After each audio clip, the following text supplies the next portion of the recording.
Maswerteng hapon po mga ka-STL. Narito na po ang resulta ng STL Bataan para sa araw na to, second draw November 24, 2024. Araw ng linggo. Naway ang mga natayaan nyo pong mga numero kanina ay manalo nawa ngayong hapong ito 4 PM. Kaya kunin nyo na po ang inyong mga tickets. Narito na po ang resulta.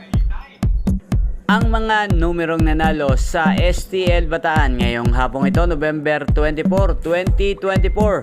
Second draw result, 4 PM, 18 at 6 in exact order. Sa lahat po ng tumaya kanina para sa second draw ng 18 at 6, congrats po sa inyo. Panalo po kayo. Again, 18 at 6 in exact order. At shoutout po natin ngayong hapong ito sa STL Bataan si Ate IB.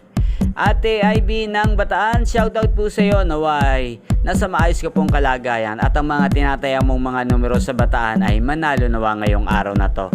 At sa lahat po ng mga taga Bataan dyan, shoutout po sa inyo.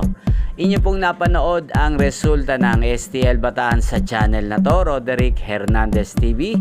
Maraming salamat po sa patuloy nyo pong pagsuporta sa aking channel. Magkita-kita pong muli tayo mamayang alas 8 ng gabi dito lamang po sa channel na to, Roderick Hernandez